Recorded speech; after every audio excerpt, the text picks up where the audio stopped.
as 2 lives aí até o final do projeto. Hoje a gente tem mais um time aí de peso, super peso da inovação.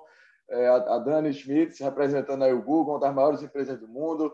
O Maurício Benvenuti, fundador da Startse, que faz essa conexão aqui com o Vale do Silício, levando várias empresas aqui para capacitação nesse ecossistema de inovação do Vale, que é o maior ecossistema do mundo.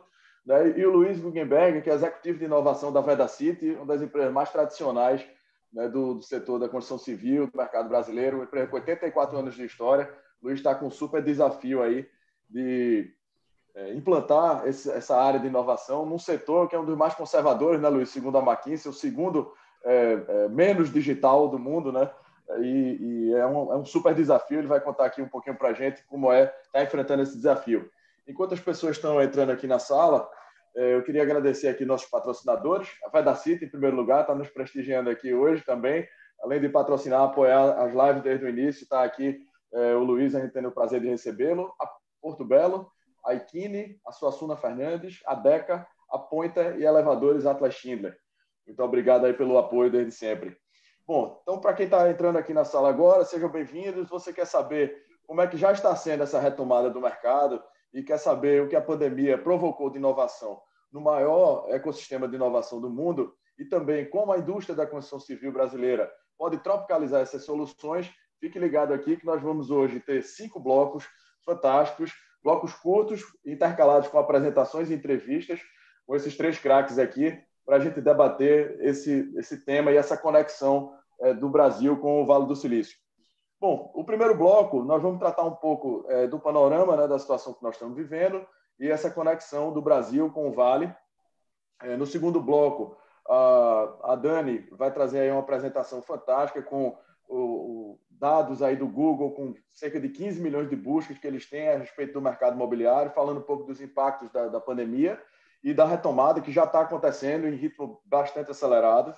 No terceiro bloco, o Maurício, que é o fundador da Startse, vai trazer para a gente um pouquinho dessas novidades que foram provocadas nesse momento de pandemia, né, lá no Vale do Silício, que esse ecossistema, o Maurício mora lá no Vale, enfim, a Startse tem promovido aí várias missões, ele vai contar um pouco aí para a gente, né, e como vai ser esse mercado e como vão impactar essas inovações daqui para frente. No quarto bloco, a gente vai fazer uma entrevista com o Luiz para ele contar essa saga da inovação num dos setores menos inovadores, que é o da construção civil, né? E a conexão, que ele também teve experiência aí com o Vale, que tem benchmarking, tem conexões com o Vale do Silício, para a gente importar, tropicalizar essas soluções. E o kit último, a gente vai fazer um fechamento, entendendo um pouco da visão de cada um, do futuro, de que vai acontecer agora, desse novo normal no pós-pandemia. Bom, então, eu vou começar aqui o primeiro bloco, né, com esse panorama de conexão do Brasil com o Vale. Vou começar com você, Luiz.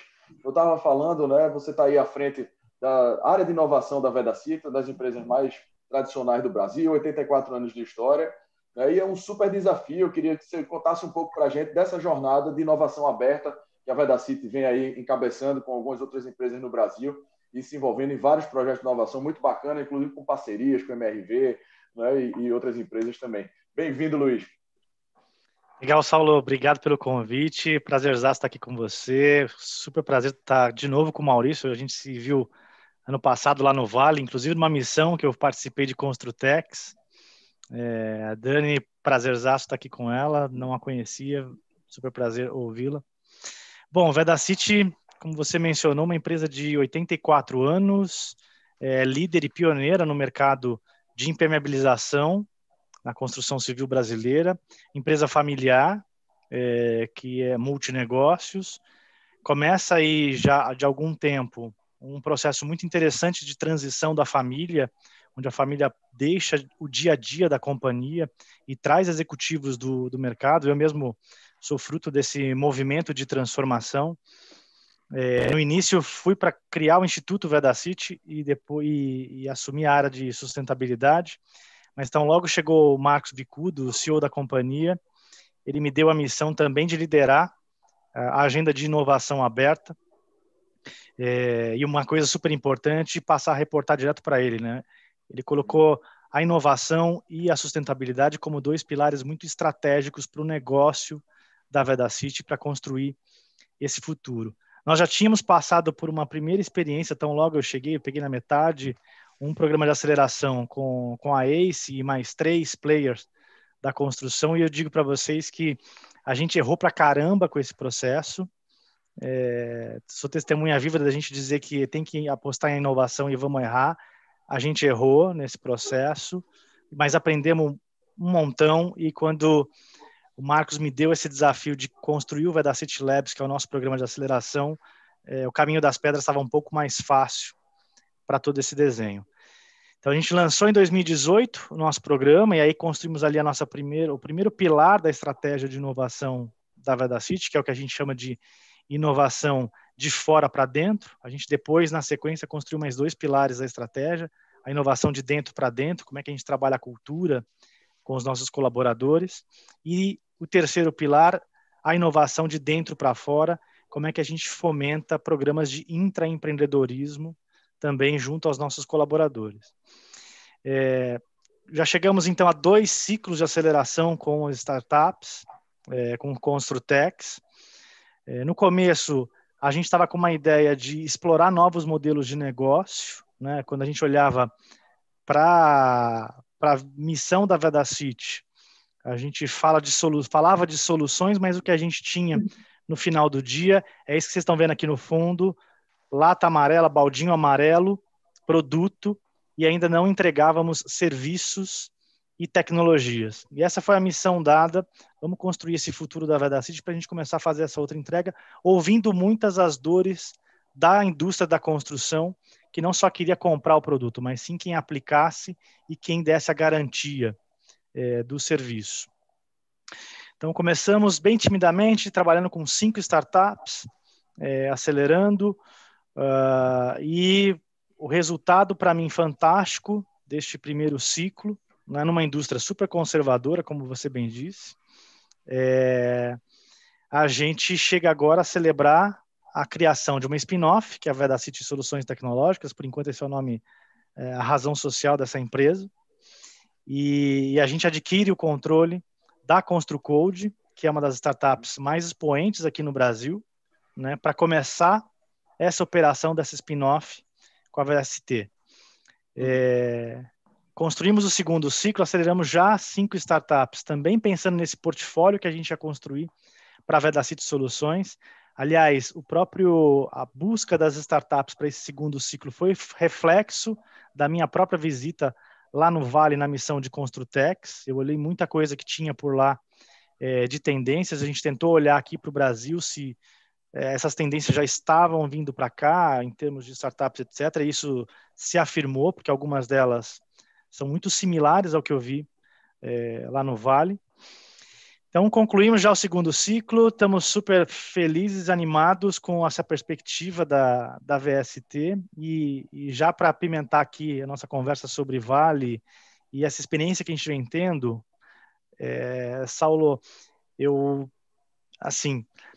acho que o empreendedor brasileiro não deve nada para o empreendedor de lá do Vale.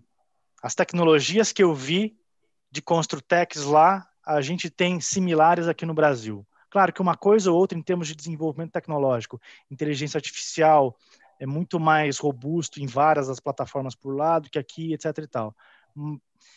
Claro que você tem todo o ecossistema e todo o funding para as startups muito mais potente lá ainda do que aqui, mas eu digo muito, o empreendedor brasileiro não deve nada em nada para o empreendedor lá do Vale do Silício em termos de Construtex. Uhum. Bom saber, Luiz, bom saber. Eu acho que o Maurício vai ter um bocado de informações para trazer para a gente aí. E, enfim, foi bom que você deu aí um overview e a gente vai aprofundar aí cada ponto desse na entrevista lá mais adiante. Obrigado aí, Luiz. Maurício, você aí tem uma trajetória, né, super bem sucedida, foi sócio da XP, depois se mudou para o Vale do Silício, tá aí, fundou a Startz, está revolucionando essa área de capacitação profissional, empresarial, mais de 77 mil alunos, é uma marca incrível em apenas 4 anos, né? E vocês já estão aí capacitando, e o melhor, né?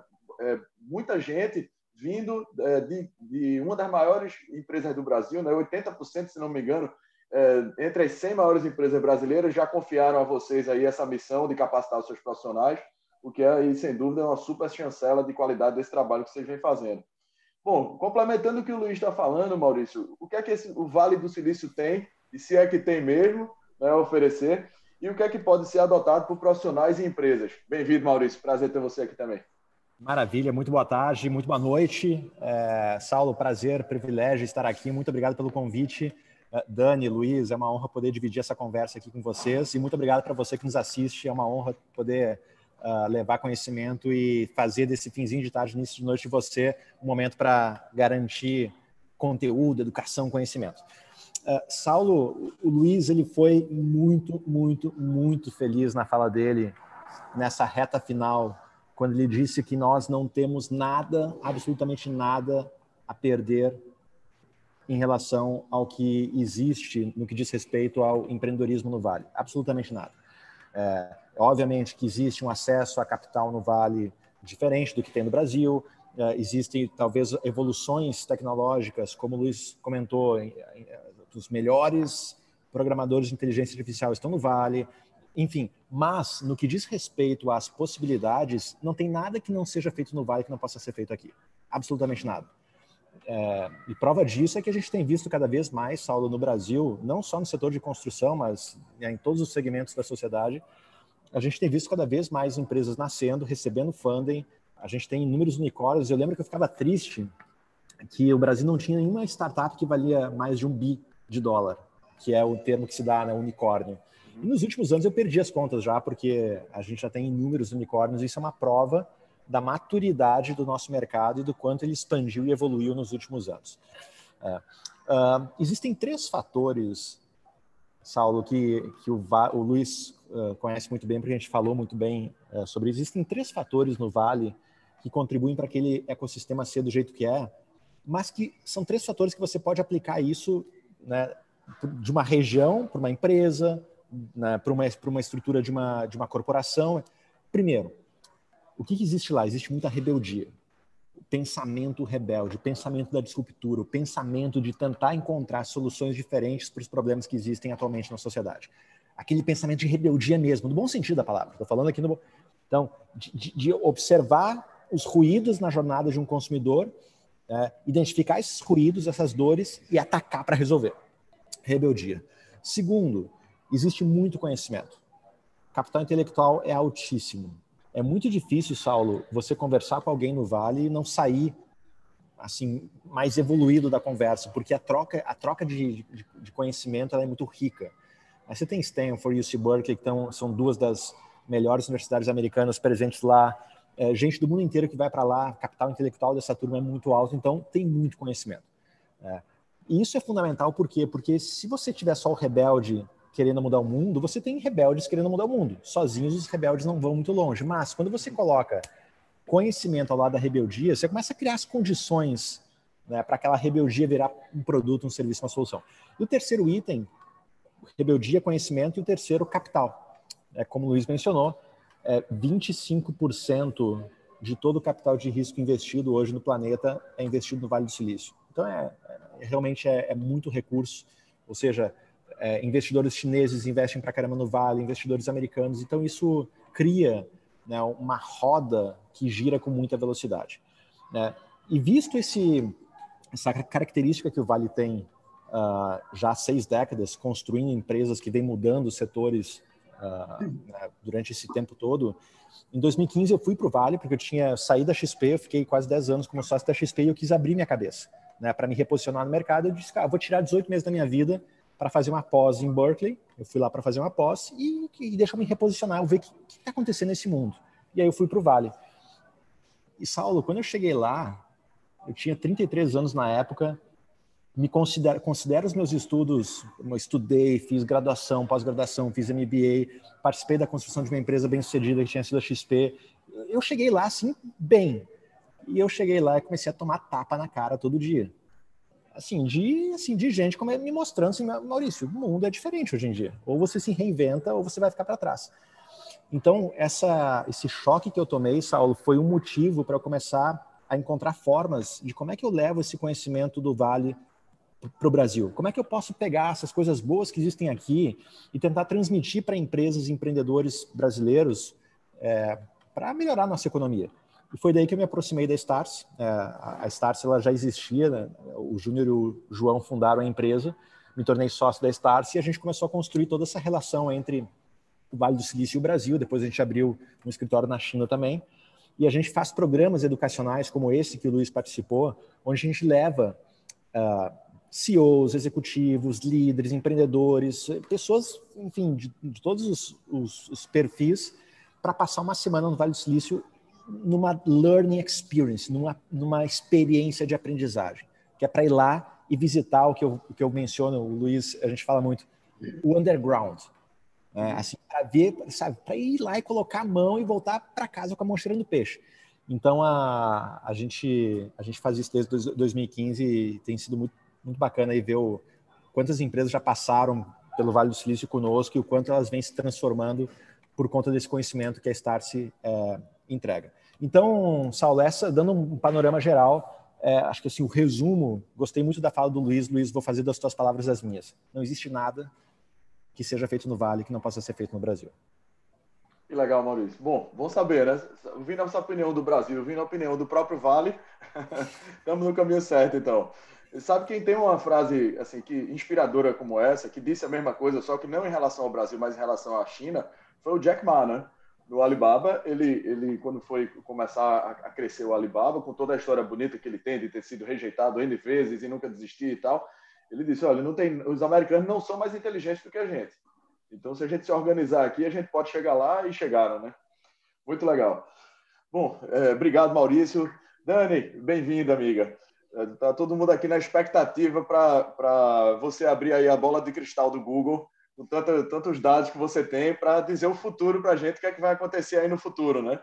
Então, eu querendo lhe dar aqui as boas-vindas e a gente abrir aqui já esse segundo bloco, falando um pouco dessas 15 milhões de buscas, né, que todos os meses, só no setor imobiliário, acontecem no Google.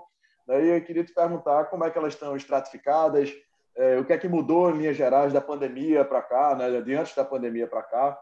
Como é que está a recuperação aí no restante do mundo, que vocês têm esses termômetros também nos outros países, né, no mundo todo. Bom, no segmento imobiliário especificamente também, e se na pandemia, que é uma coisa que a gente vem tratando aqui no Pandebuilding, a cada live que vem acontecendo, né, se esse desejo de mudança mesmo das pessoas que estão conhecendo a sua casa com tanta intensidade, se as pessoas realmente estão pretendendo se mudar ou não, o que é que estão passando a valorizar mais dentro de casa, que foi o que a gente fez aí nessas lives anteriores, né, tantas lives já realizadas. Então a gente foi confirmando isso, ouvindo pessoas de vários setores diferentes, já somos mais de 80 Pandebuilders, como a gente coloca aqui, e de 12 países diferentes. E a ideia é cada vez mais ir chancelando essas evidências que estão sendo levantadas nas lives e estão sendo materializadas no projeto desse edifício, que vai ser uma plataforma de consulta gratuita aí para o nosso mercado. Bom, então, queria dar as boas-vindas e lhe ouvir aí um pouco nesses casos aqui. Eu tenho aqui um monte de perguntas, estou super curioso aqui para saber, mas aí eu vou deixar você compartilhar a sua apresentação para a gente ir fazendo aos poucos. Bem-vinda, Dani. Obrigada mesmo, Saulo, pelo convite e pela honra de fazer parte desse painel ilustre, né, com Maurício e Luiz. Estou super feliz, super honrada, de verdade. E estava escutando eles e me veio em mente um fun fact, né, quando eu comecei a trabalhar no Google, uma das primeiras coisas que o Googler, né, faz é ir conhecer, vamos dizer, a sede do Google em Mountain View, que obviamente é, né, uma experiência maravilhosa de estar ali, né, no Vale, mas a própria, né, o próprio local ali é muito inspirador, né? Você respira inovação em cada canto que você percorre, né? A operação, as pessoas. Mas vou dizer para vocês que o maior legado que essa experiência me trouxe, né, dessa primeira visita, foi algo que talvez não pareça tão impactante assim no primeiro momento. Eles têm lá ali na estrutura, tá, nos jardins do prédio, uma reprodução de um dinossauro gigantesco. E aí, você já viu, Maurício? E aí eu ficava intrigada, gente, mas o que tem a ver? A gente está aqui falando de inovação, de futuro, e esse dinossauro, sabe? Chegava a me dar um certo incômodo, aí perdi a vergonha, fui perguntar, falei, gente, esse dinossauro? E aí, a história é muito legal, eu falo que é um legado porque virou um pouco um lema, né, para mim, depois dessa viagem. O dinossauro, na verdade, representa o fato de que aquilo que te trouxe até aqui não é o que vai te levar adiante. Então, para a gente estar sempre muito atento, porque, às vezes, e o Google teria tudo para isso, né, como outras empresas, né, de inovação, ou que representam inovação, de se acomodar no status quo que ela já alcançou. Isso, na verdade, é a maior armadilha, né? Você deixa de ser inovador na hora que você tem total segurança de que você o é, e que a fórmula que te trouxe até aqui é a que vai continuar mantendo o teu sucesso. Então, fazendo uma conexão com o mercado imobiliário, que é uma paixão antiga, né? Apesar de hoje eu estar no Google, eu tenho uma história, e hoje continuo atendendo e cuidando de mercado imobiliário, real estate, é uma história de 20 anos já com esse mercado que eu tenho muita paixão mesmo, né? E muito interesse. E isso é algo que é importante, né, para a gente cutucar. É um mercado que é feito de muitas tradições, de muitas convicções, e em inúmeras reuniões que eu tive com diversos players, eu ouvia, né? Não, mas a última vez que eu fiz isso deu super certo, é assim que funciona, essa é a fórmula, né? A fórmula para lançar um empreendimento e tudo mais.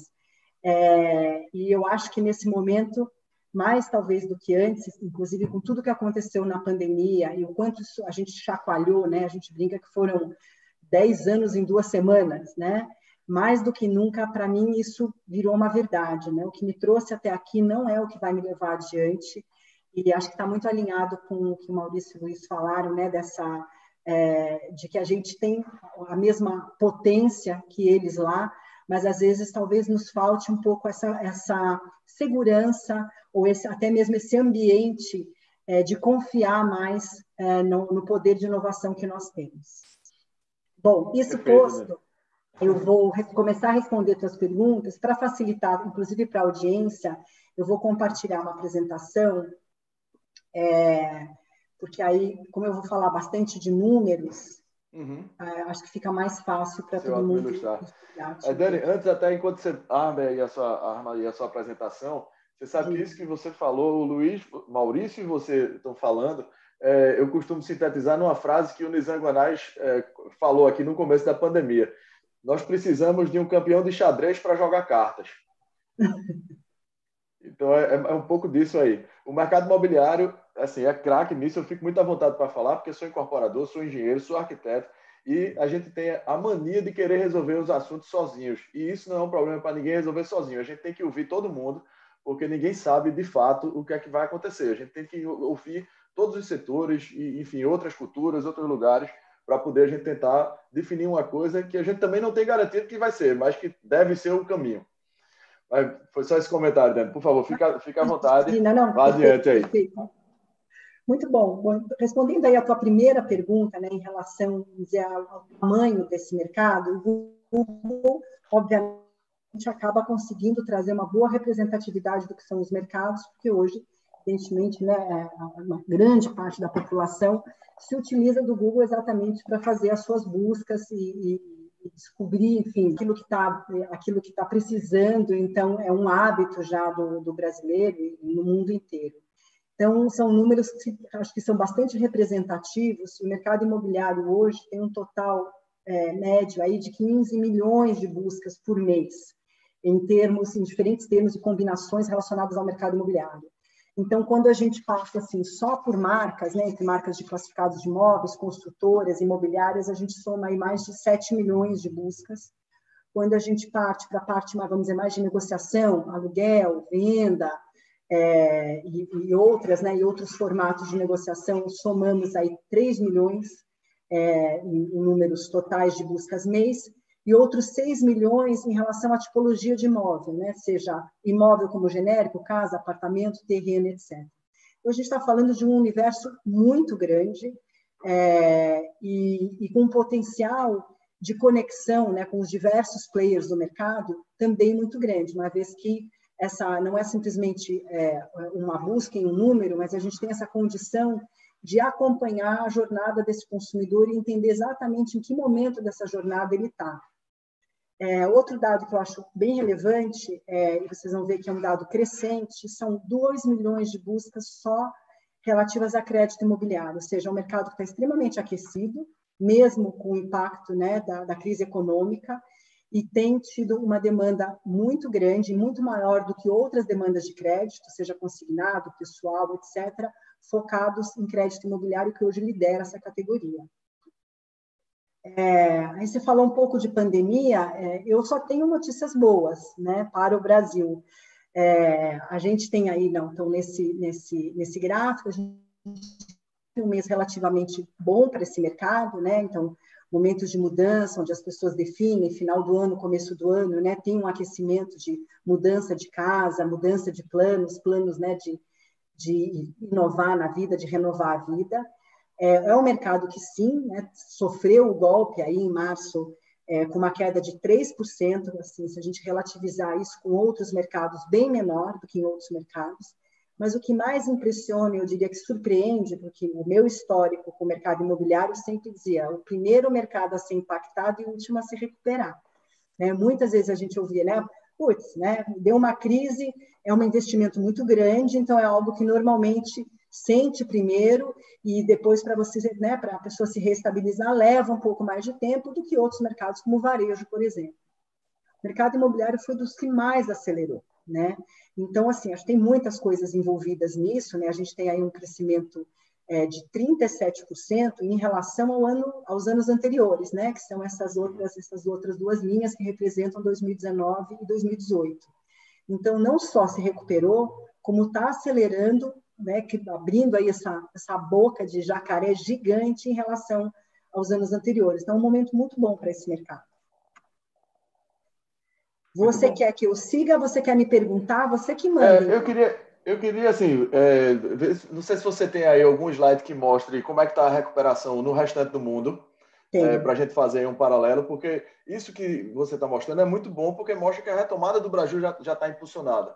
Se a gente vir alguma coisa parecida com o restante do mundo, significa que essa retomada, assim, não é que signifique, mas há um indício de que seja uma retomada sustentável, não é verdade? Perfeito. A notícia boa, Paulo, é que sim, então, sim, né, que a retomada ela acontece no Brasil e acontece em outros países também. Então, aqui a gente, né, tem os países, vamos dizer, salpicados aí, né, para a gente ter uma amostragem. Então, tem Argentina, tem França, Reino Unido, Holanda, Estados Unidos. Então, se você observar o gráfico em linhas gerais, todo mundo ascende, né? O Brasil, desde o seu vale, né, mais tenebroso ali, né, em março, até agora já recuperou 78%. E você vê que mais ou menos é uma movimentação similar para todo mundo. O que aconteceu em alguns países, e o gráfico mostra isso, é que em alguns países a gente teve um segundo vale, não tão intenso, né, como a crise, né, ali do começo de março, mas se você observar Holanda, Argentina, mesmo França e Reino Unido, eles têm uma segunda queda aí, né, mais recente, e depois só, né, voltam para uma retomada. Enquanto a linha preta, né, que é a do Brasil, você sente que ela, sim, tem, né, ela sobe, ela desce, mas ela é mais crescente, ela não chega a ter um segundo pico, vamos dizer, pico inverso, né, pico de queda mesmo. Mas, então, respondendo à tua pergunta, a minha percepção é que sim, que é um crescimento sustentado, que está alinhado com o comportamento de outros países em com momentos diferentes, outros com momentos mais similares. E aqui, só para deixar claro, a gente indexou todo mundo pelo mesmo momento, tá? Então, não está indexado por mês, mas pelo momento de pico, né, de pandemia, quando a pandemia é anunciada ou o lockdown é anunciado naquele país, que é o vale para todo mundo, e aí, a partir disso, a gente indexou exatamente para comparar os comportamentos na linha, né, de lidar com essa pandemia de cada um dos países. Perfeito, Dani.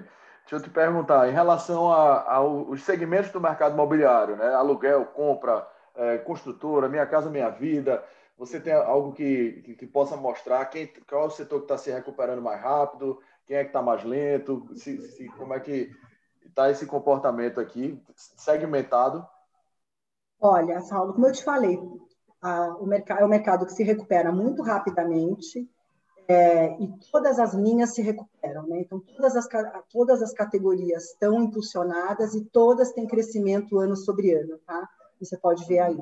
Então, vamos dizer, liderado, né, pelas buscas por venda, seguidas por buscas por compra. Então, claro que estão casadas aí. Então, você vai ver até em outros slides que o interesse por mudar de casa numa venda e uma compra de um novo imóvel realmente estão liderando, mas logo seguidas por aluguel, aí sim por classificados, por construtoras imobiliárias, e aí, finalizando com Minha Casa Minha Vida, mas você vê que a diferença é de 45 pontos, e todos com um crescimento ano sobre ano, né? Um crescimento grande, né? De um ano para o outro.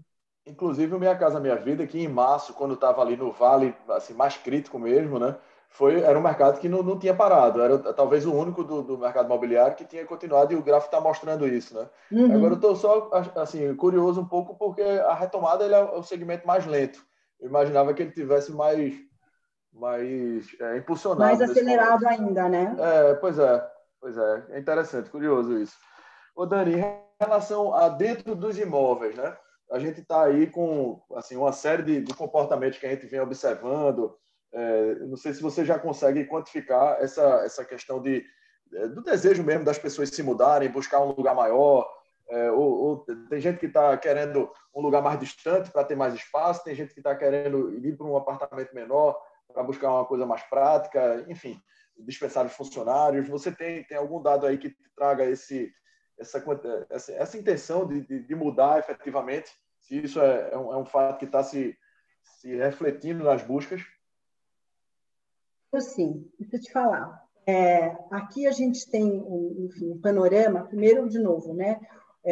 A audiência que gostaria de se mudar aumentou em 2,3 vezes, né? E muito impulsionado por isso que você está falando, né? Tanto é que das pessoas que queriam se mudar antes da pandemia, né? Então, já ali num fluxo natural de mercado, apenas 7% desistiram por causa da pandemia. E, na realidade, o volume de pessoas que, por conta da pandemia, resolveram se mudar é muito grande. Agora, a gente tem, evidentemente, diversos agentes para essa mudança. A própria crise financeira é um desses agentes, né? Então, pessoas que precisam sair da sua própria casa para ir para o aluguel, ou ir para um lugar menos custoso por conta da crise financeira. Então, isso também tem um reflexo, e esse reflexo também acaba aparecendo ali, né, em todo o crescimento por busca de crédito imobiliário e facilitações financeiras para poder adquirir o seu imóvel.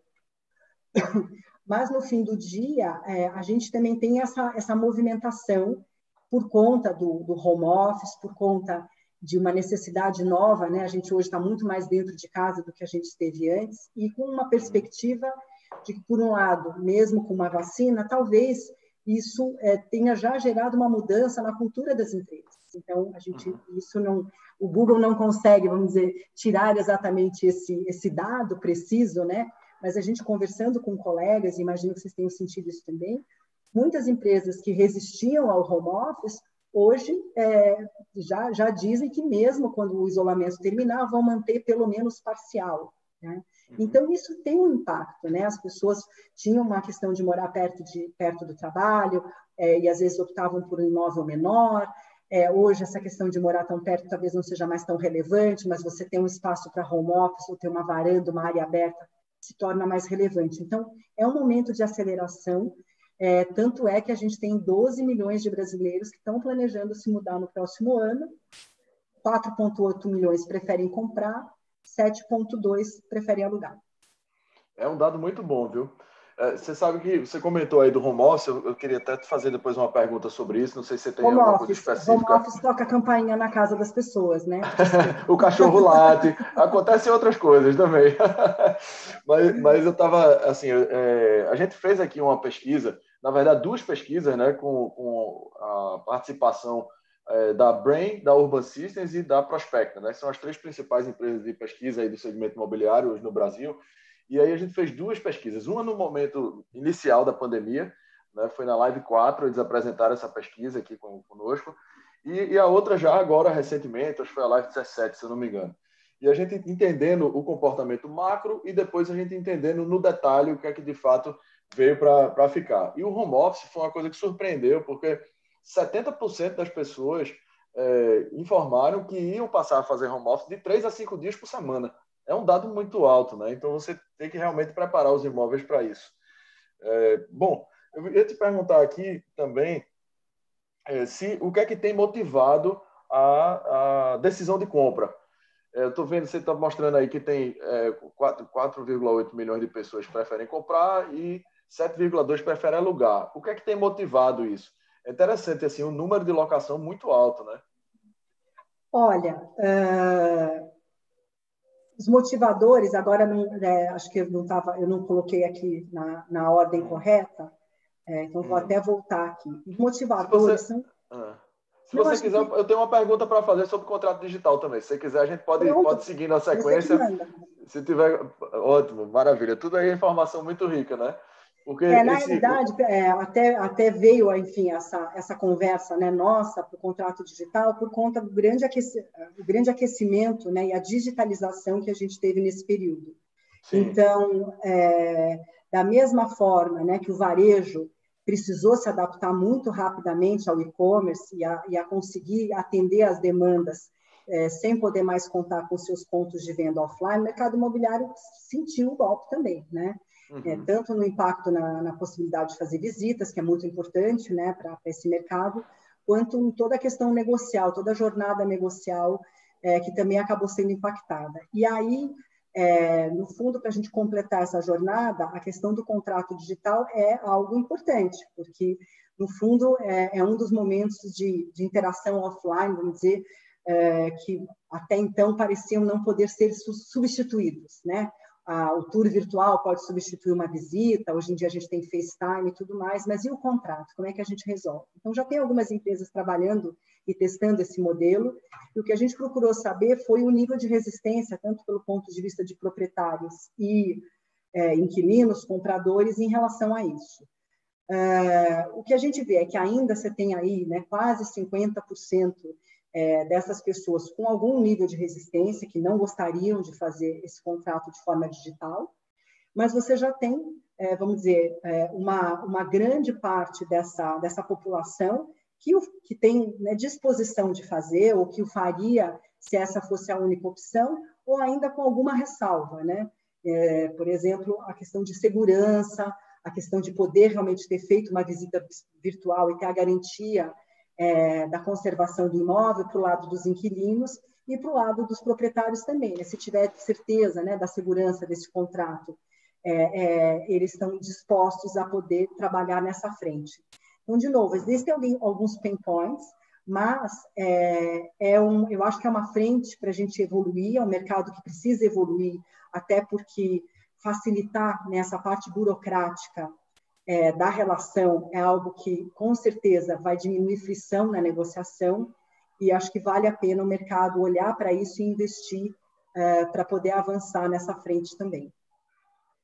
Perfeito, Dani. Bom, você quer dar sequência e eu ir fazendo aqui as perguntas? Talvez seja melhor. Não sei quantos... que eu pus aqui para você. Aqui eu acho que estava a tua pergunta, de fato, desculpa.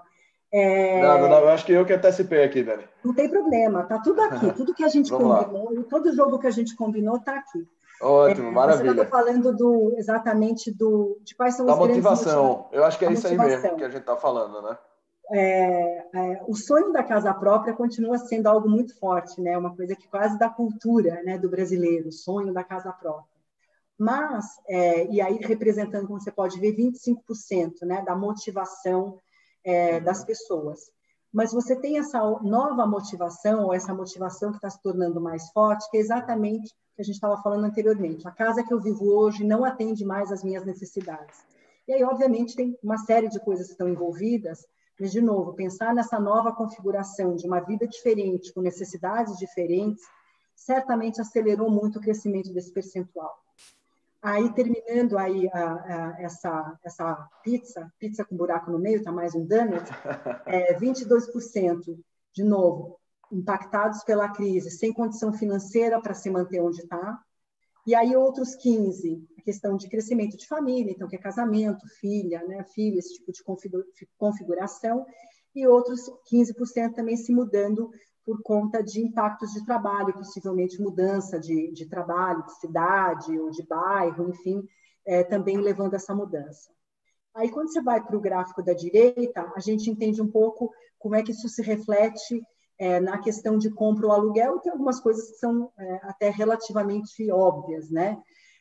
Então, quando você quer realizar o sonho da casa própria, evidentemente, a compra do imóvel tem, né, um poder mais forte, aí representando 61%, representando aí 72%, né, daqueles que querem realizar o sonho da casa, querem, evidentemente, comprá-la, enquanto você tem um dado de quem sente que não está atendendo às necessidades, como você vê que é algo que às vezes não é tão definitivo, ainda não está tão configurado, você tem 61% indo para aluguel, né? Uhum. Então, de novo, a gente tem aqui a possibilidade, o mercado tem a possibilidade, entendendo um pouco quais são esses motivadores, inclusive de desenhar ou de ofertar produtos em formatos que melhor se adequem àquele momento de vida do consumidor. Acho que esse é o grande recado. Entendi, ótimo. Super rico, Dani. Vamos ver o que é que você tem aí. Eu tô doido para entrar nos apartamentos aqui, para ver o que é que a gente... Acho que é isso, Ah, né? isso aí, Saber ó. um Olha pouco aí. da questão... Porque eu queria, assim, só fazer um comentário que de todas essas lives, assim, tem se configurado de uma forma muito clara, dentro dos apartamentos, o surgimento de 4 novos ambientes, tá? Que são o home office, o espaço gourmet, as áreas de higienização e as áreas para exercício, até dentro de casa mesmo, não é nem na área comum. A área comum também pede para espaços abertos, academias ao ar livre e tal, mas isso são os 4 principais dentro de casa. Não sei o que é que você tá trazendo aí para a gente.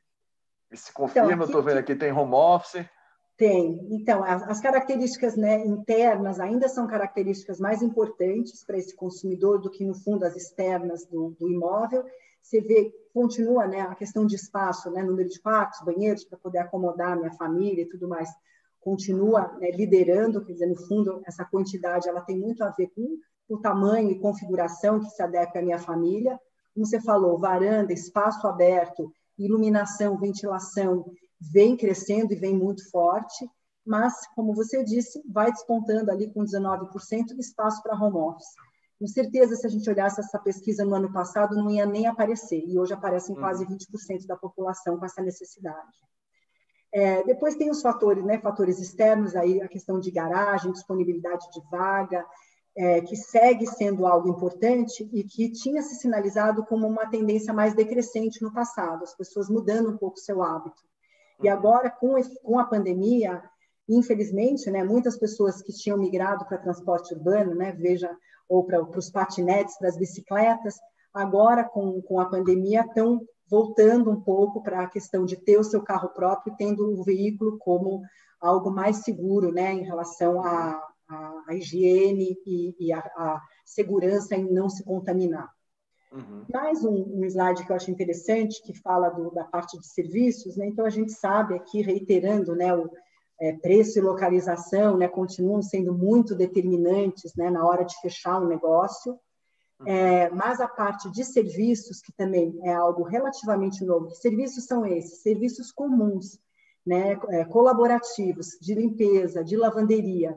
De novo, uma tendência que começou a aparecer e que agora, nesse momento, se consolida, porque as pessoas, ou muitas delas, né, a grande parte delas que podiam contar com algum tipo de apoio nesse sentido, deixam de poder contar e começam cada vez mais a valorizar esse tipo de serviço, né, dentro do coletivo daquele empreendimento. É o que a gente tem falado, né? O envolvimento do hardware do edifício, mas agora com o software dos serviços. Isso está cada vez mais evidente. Depois, quando na apresentação do Maurício, eu vou até ouvir dele aí como é que está isso lá no Vale, que deve estar, assim, essa integração deve estar acontecendo de uma forma bem representativa, né? Dani, não sei se você tem mais algum slide aí, mas eu tinha aqui uma pergunta para você, porque a gente fez na Live 10 aqui, a gente recebeu entre os painelistas o Romeu Buzarello, né, que é seu amigo, e que é CMO da Tecnisa, para quem não conhece, E o Buzzarella é um craque dessa área de real estate e olha muito para o marketing digital, essa transformação digital que a gente está acontecendo hoje, ele já começou a vivê-la e provocá-la há muitos anos atrás. Enfim, ele é um cara que está sempre à frente. E ele falou que, antes aqui da pandemia, né, para um cliente fechar uma venda lá na Tecnisa, o cliente olhava 3 imóveis. Ele faz todo o raio-x lá da jornada de compra e olhava 3 imóveis. E agora ele está olhando 9 imóveis antes de fechar, ou seja, ele está muito mais seletivo, também com mais tempo, né? Ele passou um tempão em casa só pesquisando coisa na internet e tal, trabalhando no home office, então teve aquele período ali que foi mais parado no início, e isso aumentou muito. E aí eu queria saber, assim, lhe perguntar se vocês têm nessas buscas, porque como o Google é o principal aí, buscador também aí dos imóveis, se você consegue observar alguma mudança no funil da jornada.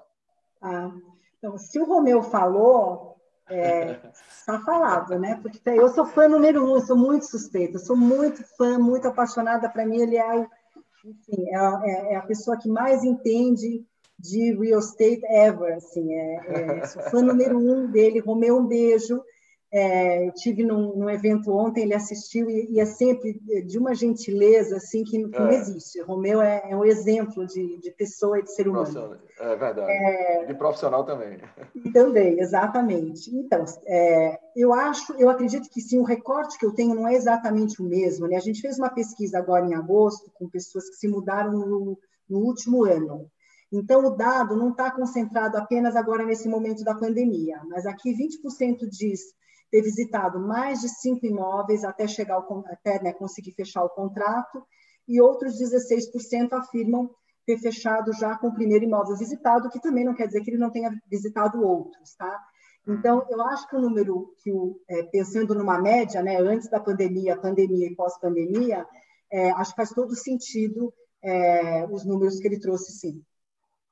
Que bom. Bom, muito bom, Dani. Você tem mais alguma coisa aí do futuro para a gente ver? Já conseguiu ver todos os slides? Eu pensei em, na verdade, falar duas coisas, né? A gente estava conversando um pouco, né, do que a gente vê daqui para frente. Isso é um pouco o cenário atual, claro que a gente tem tendências, mas assim, só fazendo um resumo, como está o potencial, né, presente e futuro, como está promissor, né? Então, relembrando, a gente está com 12 milhões de pessoas que planejam se mudar no próximo ano. É um mercado gigante. Gigante. Né? Com um total aí, médio de 15 milhões de buscas dentro do setor.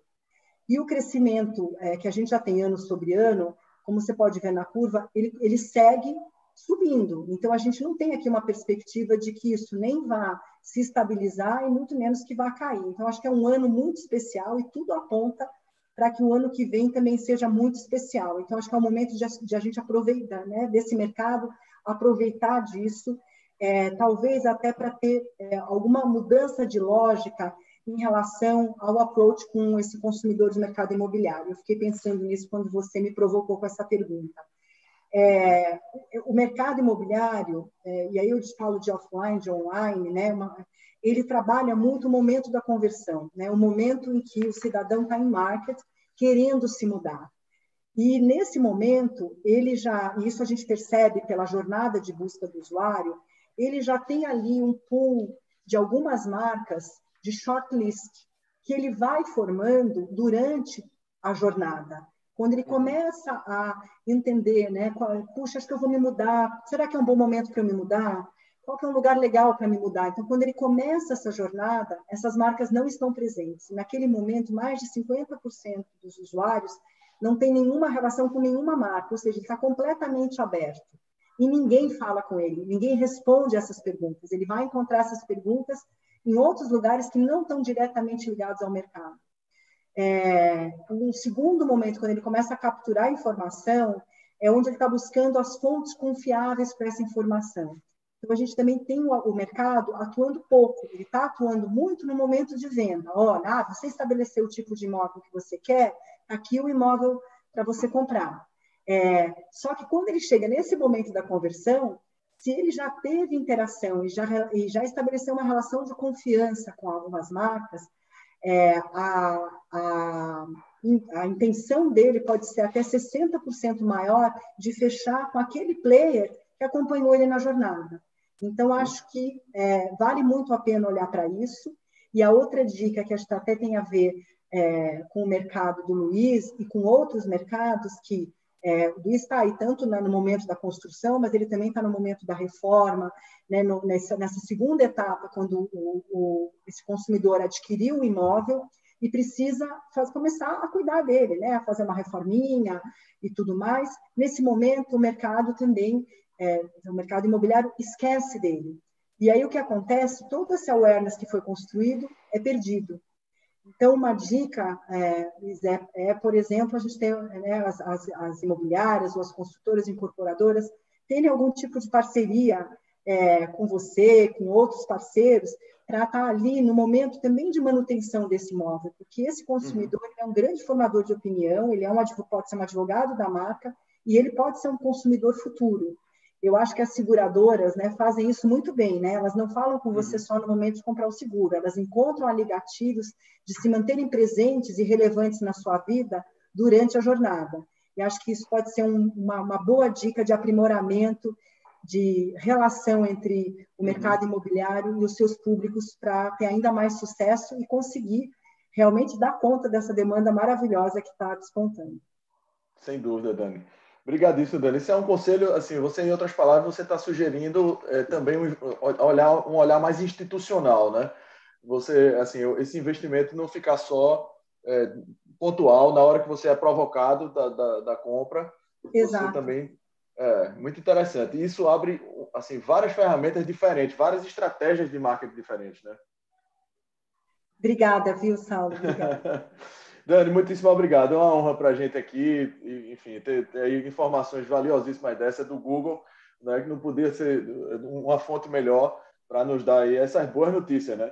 Vamos continuar investindo aqui no setor e nessa produção de conteúdo.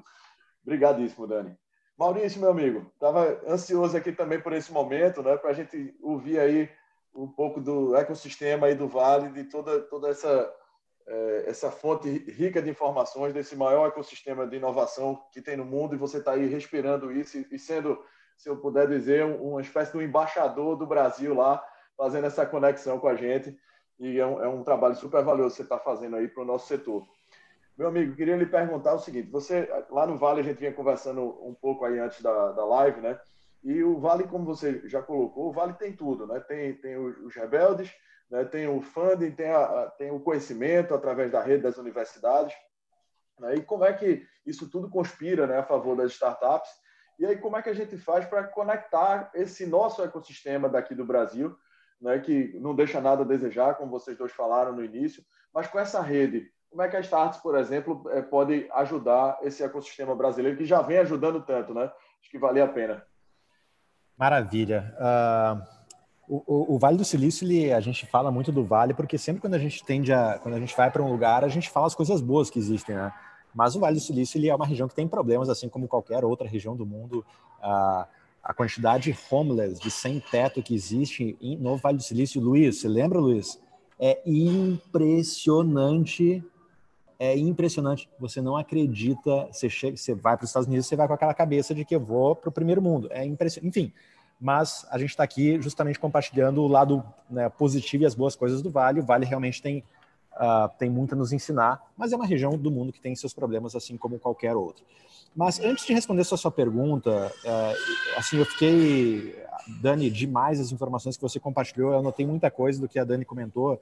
E deixa eu compartilhar, eu não tinha me programado para compartilhar isso, mas deixa eu compartilhar alguns dados que eu pesquisei há 2 semanas atrás, Saulo, sobre o setor de construção, dados super atuais. Eu vou pegar minha tela aqui. Fica à vontade, Maurício. Maravilha. Pessoal, olha só. O que a gente está observando? A Dani trabalha no Google, o Google é uma das maiores empresas do mundo e o Google anunciou home office até julho do ano que vem, né, Dani? Até julho de 2021. Facebook fez a mesma coisa. O Twitter, eu estou falando aqui empresas do Vale, o Twitter anunciou que quem puder trabalhar de casa e se for desejo da pessoa continuar trabalhando para sempre, o Twitter disse, faremos acontecer. No Brasil, o Itaú anunciou home office até janeiro, a XP até dezembro, enfim, até o final do ano. Então, o que a gente está vendo, Saulo, Dani e Luiz? Com empresas desse porte, né, tomando esse tipo de ação e dando a entender de que o home office ele tende a, né, continuar perto da gente por um bom tempo, isso pode mudar muita coisa. Eu trouxe aqui o dado desse instituto chamado The Global Workplace Analytics, que é um instituto que pesquisa o ambiente de trabalho pelo mundo. E segundo estimativas para os Estados Unidos do Global Workplace Analytics, é que pós-pandemia, quando a Covid-19 for eliminada do mundo, de 25% a 30% dos americanos que foram trabalhar em home office por conta do coronavírus vão continuar trabalhando em casa múltiplos dias da semana. Múltiplos dias quer dizer 2 dias ou mais. Isso é muita coisa. Olha o tamanho da força de trabalho dos Estados Unidos. Pô, se a gente está falando aqui de 25%, se 1/4 da força de trabalho começa a trabalhar de casa 2 dias por semana, meu amigo, minha amiga, isso muda muita coisa. Né? Isso muda, enfim, isso muda o real estate, preço da terra. Então, o que acontece? Isso já isso provocou já alguns efeitos. Eu trago aqui exemplos dos Estados Unidos, porque é onde eu moro, nas duas costas. Se a gente pegar Nova York, a gente teve uma fuga de jovens de Nova York nos últimos meses muito grande. E o questionamento é, será que esses jovens que deixaram Manhattan vão voltar? Porque muitos jovens com o home office rodando, digo, cara, eu vou voltar para o meu país, ou vou voltar para a minha cidade, vou trabalhar Inclusive, eu acabei de receber, no Vale do Silício está acontecendo muito esse movimento, Saulo. Eu acabei de receber aqui do meu amigo Bruno Solis, que trabalha numa empresa lá do Vale do Silício, mandou um WhatsApp para mim. Tá aqui, ó. Maurício, espero que esteja tudo bem. Quero avisar que estamos de mudança da Califórnia para o Arizona. Irei trabalhar em home office para sempre. Olha aí. Trabalha no Robinhood, aquela empresa, enfim, que oferece... ou seja... E isso está acontecendo mais e mais e mais vezes. Então, Manhattan, jovens saíram de Manhattan. Não só jovens, mas famílias, digamos assim, com melhores condições, também deixaram Manhattan para os subúrbios, né, para cidades mais ao entorno da região ali né, da ilha de Manhattan, ou deixaram a cidade de Nova York, quem tem uma segunda casa em outra cidade. Isso fez o quê? 13 mil apartamentos estão vazios em Nova York, em Manhattan. Esse número é o maior dos últimos 14 anos. Então, ou seja, esse número é o maior desde 2006, né, pré-crise financeira de 2008. E apesar de Nova York ter reaberto, a cidade ter sido reaberta no início de julho, ainda tem muito pouca gente circulando na região de Manhattan, nos prédios comerciais. Então essa é a fotografia de hoje, Costa Leste. Costa Oeste não é muito diferente. Então, São Francisco está acontecendo essa fuga. Por quê? Porque Google, Facebook, essas empresas todas que são empresas de tecnologia que estão sediadas naquela região, anunciando home office por mais um ano, é como meu amigo aqui. Muita gente começou a deixar o Vale do Silício. A Dani conhece muito bem, o Luiz também. O Vale do Silício é uma das regiões mais caras do mundo para se viver. Né? Então, em regiões onde você combina salários muito altos e moradias caras, essa pandemia vem provocando esse tipo de transformação. Né? O preço dos aluguéis na região do Vale caiu drasticamente nos últimos, comparando esse ano com o ano passado. Eu peguei aqui, ó, São Francisco, apartamento de 1/4. De julho do ano passado para julho desse ano, queda de 11%, de 1/4. Olha quanto é que é um apartamento de 1/4 em São Francisco, $3 mil. Tá bom, né? $3 mil para morar num apartamento de 1/4 em São Francisco. Mountain View, que é o Vale do Silício, para quem não conhece, é uma região que tem umas 40 cidades ali no meio. Então, são várias cidades que fazem parte do vale. Mountain View, 15% de queda no apartamento de 1/4. Então, de um ano contra ano. Então, isso mostra, né, como esse efeito do home office e de empresas desse porte, né, começando a falar para os seus funcionários que ir ao escritório é opcional, isso vem provocando mudanças, né, no que diz respeito aqui ao setor de aluguéis. No Brasil, aqui o dado da Associação das Administradoras de Bens de Imóveis de São Paulo, a taxa de vacância dos prédios comerciais de São Paulo atingiu 30% no estado de São Paulo, né, comparando com 20% em março, no período pré-Covid. Então, esses são, enfim, eu trouxe aqui, Saulo, desculpa, a gente nem tinha comentado isso, mas... Mas foi muito legal. Foi muito legal, Maurício. Esses dados que você está trazendo, eu queria fazer 2 comentários rápidos exatamente sobre o que você mostrou. Porque, primeiro, em relação ao preço das unidades, né? Uma das coisas que inspirou a Molecular, quando eu estava lá no MIT, e vi, né, num summer course desse que eu fui fazer, e vi lá um conceito chamado microunit. O que é o conceito microunit? Michael Bloomberg, enquanto era prefeito de Nova York, se juntou com o prefeito de Londres, de Sydney e de outras grandes capitais do mundo, e viram que estavam perdendo os jovens dos centros. E aí as cidades sem os jovens no centro, as cidades morrem, né, porque são os jovens que movimentam, vão no bar, vão na livraria, vão na loja e tal. Então eles desenvolveram esse conceito de microunit, que é exatamente ter um apartamento pequenininho que caiba no bolso dos estudantes, seja para compra ou seja para aluguel, dos estudantes ou dos jovens de uma forma geral. Então isso é um conceito. E São Francisco é uma dessas cidades também que tem essa necessidade, porque o valor é muito caro do real estate, é muito caro.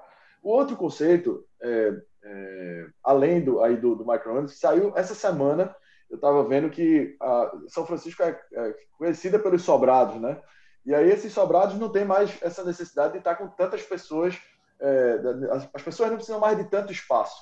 Então saiu uma lei que está permitindo você dividir o sobrado em até 4 matrículas, que é exatamente o que a Molecular faz, né? Só que a prefeitura agora permitiu isso juridicamente, porque é uma necessidade. Não faz sentido ter vários elefantes brancos mal utilizados, com espaço ocioso, com custo de manutenção altíssimo, né? Enquanto você tem várias pessoas querendo morar naquele espaço construído dentro da cidade, e é por isso que o preço sobe tanto, né? Então isso foi, acho que, uma demonstração do que, assim, de inteligência urbana, vamos dizer assim, da gestão municipal de São Francisco. Eu não sei se isso está repercutindo de alguma forma lá para você, mas foi ótimo você ter compartilhado, que eu me lembrei de comentar. E esse ponto é interessante porque, se a gente começar a analisar, né, Saulo, assim, mais gente em casa significa menos gente em aeroportos, menos pessoas viajando, menos gastos com hotéis. Mais gente em casa, menos transportes urbanos, menos pessoas almoçando em restaurantes, menos pessoas gastando em chopp, petisco, em bares, nos happy hours. Mais gente em casa significa menos gastos nos prédios corporativos com manutenção predial, limpeza, segurança, etc. Mais gente em casa, inclusive, Saulo, já fez com que uma das principais tendências do design de interiores de 2020 seja o quê? Seja o home office, os escritórios domésticos. Está aqui essa notícia bem recente de agosto, ou seja, eu estava refletindo com meu pai esses dias. Meu pai tem 84 anos e era comum no passado nas casas, meu pai falava, ter um escritório. Inclusive a casa dos meus pais no interior tem um escritório e eu digo, é verdade, tinha um escritório. E olha só que interessante, no design de interiores deste ano, os escritórios domésticos, os home offices voltam a virar uma tendência, uma vez que as pessoas estão começando a repensar a maneira como trabalham.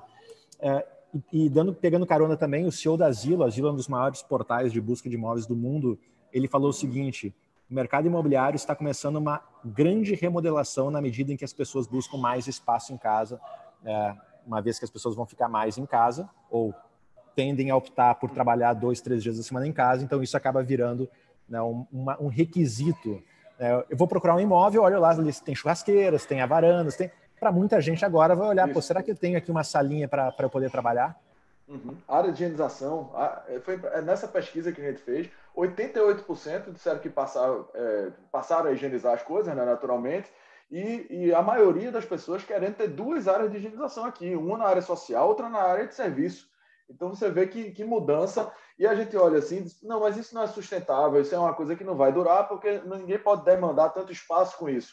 Se a gente olhar para o Japão, por exemplo, onde os apartamentos são mínimos, o pessoal tem essa cultura, e essa cultura de pandemias anteriores, não pandemias, mas epidemias, que na Ásia sofreu mais do que o Ocidente, isso aconteceu e foi um legado que tem até hoje, esse costume do Japão, do japonês entrar, deixar o sapato na porta e tal. Então, realmente, eu acho que a gente tem aí, vai ter essas novas caixinhas ali para você pesquisar com surpresas aí que a gente não tinha antes.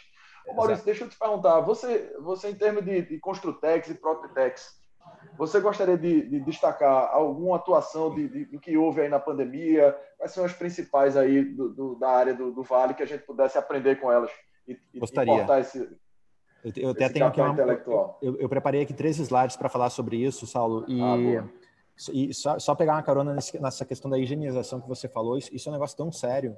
A gente também teve um papo com o Nizam Guanais no início da pandemia, e ele falou na Starce, e ele falou o seguinte, ele disse, assim, a questão da higiene virou um assunto tão sério para muita gente, que ele disse o seguinte, talvez, ele pegou o exemplo do setor das companhias aéreas, as companhias aéreas que sempre, no tagline lá, sempre se venderam como ou a mais segura, ou a mais confortável, ou a mais rápida, talvez a melhor companhia aérea nos próximos, né, nessa nova era, vai ser a companhia aérea mais higienizada. Aquela que garante que você, Saulo, Danis, Luiz e eu, e você que está nos vendo, vai entrar e vai sair da aeronave e não vai contrair nenhum tipo de doença, nada. Talvez seja isso. Enfim, as pessoas estão levando cada vez mais em consideração outros atributos na hora de escolher o que vão consumir. A gente está falando aqui da questão do imóvel, do home office, na hora de você optar por uma companhia aérea, talvez seja isso. Mas, pegando aqui... de ar. Exato, perfeitamente. Mas olha só, pegando aqui enfim, a resposta sobre as startups, deixa eu pegar e compartilhar minha tela. Deixa eu começar aqui do final para mostrar para vocês. Turma, esse gráfico aqui, eu quero dar um contexto aqui, 2 olhares para vocês que estão vendo aqui em relação ao mundo das startups relacionadas ao setor da construção, no mercado americano, especificamente no Vale. Primeiro, dá uma visão do quanto a indústria da construção está recebendo investimento de venture capital, de capital de risco, ao longo dos últimos 9 anos, desde 2011. E depois eu vou mostrar aqui, por setor da construção, algumas startups que estão mais, digamos assim, hot no momento. Então aqui, o que você está vendo? Você está vendo aqui a evolução do quanto as startups do setor da construção estão recebendo de capital de risco, né, desde 2011. Olha a evolução. Em 2019, foram 35 investimentos, 35 startups de construção receberam investimento, né, e o total captado foi de $500 bi, aproximadamente, 430 milhões de dólares nesse período. Tá? Por que eu trago esse gráfico? Eu trago esse gráfico, você está vendo ali que a curvinha está aumentando, mas olha a curva de 2020. Esse foi de 2019. 2019, vou arredondar aqui para cima, $500 bi. Esse ano, em 2020, até agora, ou seja, a gente está na metade do ano, a gente já superou o total investido no ano passado. Está em 527. Com pandemia, com tudo. Com pandemia e com tudo. Então, acho que qual é a mensagem? Sempre quando a gente olha para a indústria de investimentos é que nem mercado financeiro, né? Bolsa, ela é muito expectativa, né? Então, eu invisto num setor porque eu acredito que a expectativa para aquele setor crescer nos próximos anos, ela é positiva. Então, quando a gente olha no setor da construção, num momento do mundo como o que a gente vive, na metade desse ano, já superando o total investido no mesmo setor no ano passado inteiro, isso é um sinal de que a expectativa de quem investe nesse mercado ela é positiva daqui para frente. Né? Mostra que o investidor de risco, né, aquele investidor que topa risco para investir em startups do setor da construção civil, está apostando que esse segmento ele deve ter uma expectativa positiva para os próximos anos em função desse... Então, esse é o primeiro ponto. Sob o ponto de vista de investimento, metade desse ano a gente superou já o total investido no ano passado. E sob o ponto de vista das startups, eu trago aqui, Saulo, existe uma empresa chamada PitchBook. PitchBook é como se fosse o database, como se fosse o Google do mundo de startups, assim, para pegar a Dani que está aqui, né? Ou seja, quem quer saber tudo o que está acontecendo, os deals, os negócios, o quanto investiu, existe um Google para isso, que chama-se PitchBook, que é especificamente as negociações que existem no mundo de startups para todos os segmentos. E eu separei aqui especificamente do setor da construção civil. Desde 2011, o quanto que cada segmento dentro do setor da construção vem recebendo e as principais startups que vêm recebendo recursos dentro dos seus segmentos. Então, por exemplo, bem à esquerda ali, Saulo, a gente tem, dentro do segmento de construção civil, startups que oferecem soluções de gerenciamento de projetos. Né? A primeira delas que está aparecendo ali, a Procore, já é um unicórnio. É um dos unicórnios dentro do setor da construção. Ela é uma startup que oferece uma solução, é um sistema de gestão, né, para quem tem um negócio na construção, no segmento da construção. A Procore, então, já pegando aqui é uma dos unicórnios, digamos assim, que existem dentro desse setor. E olha o total captado desde 2011, só nesse setor, quase $1 bi. Só para startups que oferecem sistemas de gestão de projetos para empresas do setor da construção. Na direita ali, startups que oferecem soluções, produtos para construção, né, relacionados a produto. E ali a gente tem a Caterra, que é talvez um dos cases mais conhecidos dentro do segmento de startups de construção, sendo um dos principais players. A Build Robotics, ela oferece equipamentos para construção, mas feitos de uma forma diferente, menores, guindastes mais simples. Enfim, então são duas startups. E olha o total captado, 1,7 bi. Certamente esse, dentro da indústria de construção, esse é o segmento das startups que vem recebendo mais recursos ao longo dos tempos, as que oferecem produtos. Do lado ali, startups que oferecem soluções de análise de negócios, né, para você fazer, o Luiz falou sobre os dados, inteligência artificial, para você pegar, enfim, usar dados para você otimizar o teu negócio. 430 milhões captados ao longo do tempo, e ali são todas as startups que se destacam dentro dessa indústria. E ali embaixo a gente tem segmentos um pouquinho menos representativos, que é o setor de serviços e o setor de aluguel de equipamentos, e também ali tem as startups que se destacam e o total captado, que é bem menor em relação aos outros. Então, se quem está assistindo, quiser tirar um print screen, tira um print screen dessa tela. Essas startups que estão aqui, sob os olhos da indústria de investimentos dos Estados Unidos e do Vale, são as startups hoje que estão recebendo mais atenção, né, e mais aportes financeiros ao longo dos últimos anos, e são startups todas focadas no segmento da construção civil. Muito legal, Maurício. Você falou aí, sugeriu o print screen, depois eu ia até lhe perguntar se a gente poderia disponibilizar isso nas redes sociais, no site do Panda Building, para o pessoal acessar, ou até mesmo até Daniela também, se puder, seria ótimo. A gente põe aqui no site, na rede social, põe aqui no YouTube também. Enfim, mas muito rico isso aí, muito legal de informação, e isso deve inspirar startups aqui, né? São mercados aí que estão crescendo. Pô, sem dúvida. E você vê, né? Deixa eu descompartilhar aqui. Assim, a quantidade... foi o Luiz que comentou, né, que o setor da construção talvez foi um dos últimos aí, né, que se movimentou, né? Mas assim, a gente tem a Startse, ela realiza uma porção de programas. Você tinha feito essa pergunta antes, eu não acabei não respondendo, Saulo, mas a Startse, ela realiza programas para o Vale do Silício de 3 formas. Primeiro, a gente tem um tipo de atividade que a gente chama genérica, que a pessoa compra um programa nosso e vai por uma semana visitar e conhecer um pouquinho de cada segmento. O que está acontecendo com comida, agronegócio, saúde, enfim, um pouco de tudo.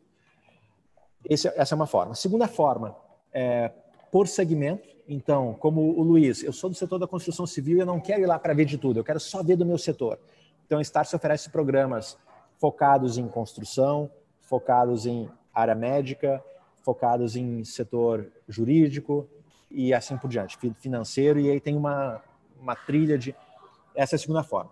E a terceira forma é quando a gente fecha para uma empresa, a empresa quero fechar um programa personalizado para a minha empresa, e a gente customiza a experiência para as necessidades da empresa. Então, essas são as maneiras que a gente trabalha.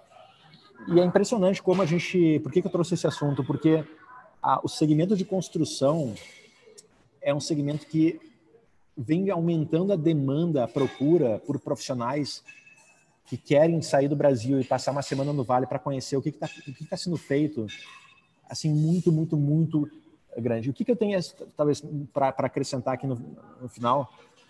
Muito se fala em tecnologia, mas o que a gente vê muito no Vale é, assim, como que eu posso criar soluções que venham satisfazer o hábito de consumo das pessoas.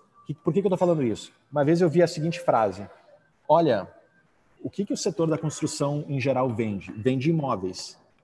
Só que essa nova geração, cá entre nós, tudo que ela não quer ficar é imóvel.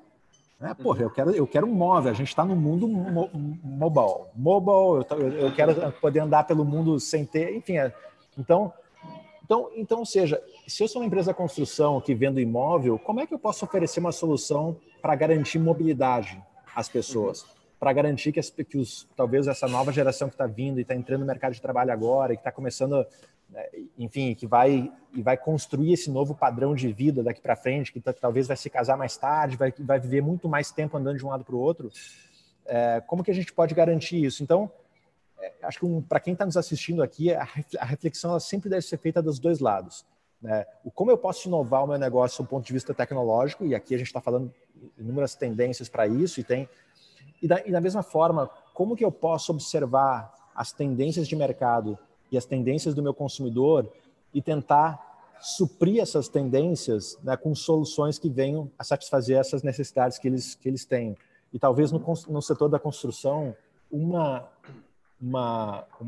digamos assim, necessidade que a gente precisa endereçar talvez seja essa. Como que a gente oferece para os futuros consumidores da construção civil soluções que garantem mobilidade e não imobilidade, que talvez seja uma das grandes tarefas que a gente tem para os próximos anos. É isso aí, Maurício. Pô, foi excelente, Maurício. Deu um show aí, amigo. E era o que eu esperava mesmo. E vou depois lhe pedir essa apresentação para a gente compartilhar aí com o pessoal. É um prazer. Bom, eu vou passar aqui, a gente está estourando aqui o tempo um pouco, vou passar aqui agora para a entrevista do Luiz, para a gente poder finalizar com a visão de futuro. E, enfim, depois isso vai ficar disponível para todo mundo assistir e aí a gente vai complementar, disponibilizando as apresentações que puderem. Luiz, bem-vindo, amigo. Passou aí um tempo aí longe da gente, mas está de volta. Deixa eu ver aqui você. Agora. Bom, vamos lá. Eu tenho 4 perguntas rápidas aqui para você. Ia te perguntar, você já comentou que fez aí participou de uma das missões do Vale aí com o Maurício, né? Lá na Startse. Eu ia te perguntar qual foi o benchmark que vocês aprenderam lá na Vedacity, o que é que mais chamou a atenção, o que é que vocês estão aplicando para cá, e o que é que você acredita que pode ser mais tropicalizado dessas soluções aqui para o mercado brasileiro. Bem-vindo de volta aí, amigo. Legal, Saulo. Uau, responsa falar logo depois de Dani e de Maurício, que estão dando show aqui de informações. Aliás, Maurício, vou complementar alguns dados que você trouxe aqui, cara. E, de fato, esse setor da construção está crescendo demais. E no Brasil, se a gente pegar o mapa de Construtex, que a antiga Construtec Ventures fazia, agora a Terracota Ventures faz, a gente deu um salto exponencial. Em 2017, o primeiro mapa capturou 250 startups, 2018, 340, 2019, 500 e o último mapa de 2020 já capturou 700 startups. E eu posso cravar para vocês, seguramente, que no Brasil existem mais de 1.000 startups. É claro, nos diferentes estágios, mas você vê, a gente já tem 2 unicórnios nesse setor entre Construtex e PropTex, que é a Quinto Andar e a Loft, né? E eu acredito muito que seguramente já a gente tem uma Âmbar também virando unicórnio, porque os caras são muito bons e têm feito um trabalho espetacular. Outro aspecto interessante para pincelar também dados, saiu na semana passada o prêmio da 100 Open Startups, que eu fiquei super feliz que a Vedacity entrou nesse ranking de startup depois de 2 anos de trabalho. Então, esse é um resultado muito legal que a gente vem fazendo. E destas 100, 9 dos premiados são ligados ao setor de construção civil e real estate. E pela pesquisa, é um dos 5 maiores setores que vem interagindo com startups. Então, olha o salto que a gente vem dando. Eu já acredito que aquele dado da McKinsey de 2017, de ser o 2º pior setor no mundo em digitalização, no Brasil começa a não fazer mais sentido, por tudo que eu tenho visto por aqui. E, de fato, cara, a gente não tem nenhuma operação no Vale, mas a visita lá no ano passado com a turma da Startse foi muito importante para a gente, para entender o que estava acontecendo nesse setor, né? Eu já conhecia o Vale, já tinha feito uma imersão cultural, como o Maurício bem disse, mas não pela Startse. Eu fui fazer um curso no Institute for the Future, fui visitar e fui conhecer a cultura mesmo das empresas e das corporações por lá. Então, para mim, ficou muito mais fácil ter o olhar sobre as Construtecs. Então, algumas das tecnologias ou de algumas tendências que a gente pôde conhecer e conversar com os especialistas, eu trouxe na chamada que a gente fez para o segundo ciclo de aceleração, e algumas delas que a gente encontrou já respondem aquilo que a gente viu. Foi muito legal ver o mapa que o Maurício trouxe agora há pouco, e algumas das startups a gente conheceu lá no Vale. Então, vou pegar aqui o caso da Alice, que trabalha com previsão, com planejamento, com Lean para construção. Cara, a gente tem Prevision no Brasil, que não deixa a desejar. E a Prevision faz parte do nosso portfólio. A gente viu lá no mapa a Fieldwired, a ConstruCode, cara, na boa, dá um baile nos caras, inclusive, né? A gente viu o Open Space, estamos acelerando a Constructing. Cara, tá bombando essa startup. Mas uma coisa que eu achei interessante, porque lá eu consegui visitar varejo. Eu fui numa Home Depot. Achei que eu, de fato, ia ver também um monte de tecnologias. E bem como o Maurício falou, você vai para o Vale e acha que você vai para um mundo futurista, e não é bem assim. Quando você vai visitar os corredores da Home Depot, cara, é um horror. Os nossos home centers são muito mais organizados. E aí, a gente tem acelerado, por exemplo, tecnologias voltadas também para a indústria do varejo, coisa que eu pouco vi por lá. A gente tem Obra Azul, a gente tem Elixir, que trabalha com integração de SNOP, Sell-in e Sell-out. A gente está acelerando Omni, eletrônica, que sensores, e uma coisa super legal que a gente descobriu agora na aceleração. Eles trabalham com sensores voltados para facilities. E um dos sensores que eles ajustaram durante o nosso programa, ele é um sensor para medir qualidade do ar, a SPIRI. E eles pegaram uma série de protocolos, já está homologado pelo HC. Esse sensor consegue capturar partículas de COVID nos ambientes, e capturou, inclusive, no Hospital das Clínicas, na fase de teste. Agora a gente já está justamente discutindo, a gente implementou essa tecnologia no próprio escritório da Vedacity para dar mais tranquilidade para as pessoas. Acho que, assim como o Maurício trouxe a questão da mobilidade, uma outra tendência é como é que a gente traz tecnologias para garantir a segurança das pessoas nos ambientes indoor. Seja o escritório que eu vou trabalhar, seja a minha própria casa, seja um shopping center em que eu vou visitar, e a gente foi buscar tecnologia como essa. Outra que a gente trouxe para o portfólio é a Connect Data, com sensores capazes de você medir índice de produtividade no canteiro de obra, controle de estoque, e que a gente viu com a Indus.ai, também lá nos Estados Unidos. Então, serviram muito para a gente ter um parâmetro de quais são as tecnologias, como é que elas são utilizadas na indústria da construção. Deixa eu olhar se no Brasil tem algum maluco fazendo algo similar, e a gente encontrou esses malucos e bons malucos fazendo algo, e agora a gente quer cada vez mais dar outros saltos com a operação que a gente acabou de abrir com a spin-off com a Vedacity Soluções. Luiz, para quem não conhece a ConstruCode, né, você vai estar codificando com a ConstruCode todo o tráfego de informações dentro do canteiro de obra com o QR Code. Né? Isso é muito, muito bom, porque você deixa de estar manuseando papel, é menos superfície de contato, além da agilidade, facilidade de controlar, não perder os materiais. Enfim, conta um pouco para a gente como ele funciona, porque tem tudo a ver com a questão do contágio, de você, desde a obra, você ter uma obra saudável, né? Você tem uma obra que está preocupada com evitar o contágio também. A ConstruCode trabalha para resolver uma grande dor que a gente tem dentro dos canteiros, que é a própria ineficiência, né, e gestão dos projetos construtivos. E uma coisa que é muito maluca, quando eu entrei nesse setor, que eu fui aprendendo, né? Você tem aí os projetos de arquitetura, você tem o projeto de hidráulica e o projeto de elétrica, que muitas vezes não se conversam, você só vai conversar eles lá no canteiro de obras, né? E acho que o BIM vai ajudar muito nessa integração. O ConstruCode já trabalha com o BIM, que eu acho também uma coisa que é condição sine qua non. Se você não estiver trabalhando com qualquer tecnologia usando o BIM, você já nasce morto. Então, ele acaba digitalizando as plantas, então você não precisa mais imprimir aquela planta gigantesca e várias edições da planta que você imprime no canteiro, que você espalha por todo o canteiro e que elas ficam ali suscetíveis a chuva, a várias intempéries que possam estragar a planta, e fora que no momento que você está imprimindo, ela já está até defasada, porque certamente alguém já fez ajuste no projeto. Através de um QR Code, então, que você implanta em várias áreas da obra, você tem lá as plantas todas diferentes dos projetos e pode acessar com um aplicativo no celular, no tablet. Tem a versão offline, porque essa é uma realidade importante que a ConstruCode entendeu no Brasil com a dor dos usuários. A gente ainda vive em muitos lugares onde a gente tem obras sem conectividade nenhuma, então a plataforma também está preparada para esse tipo de ambiente. Depois, quando você tem conexão, você sobe os projetos e etc.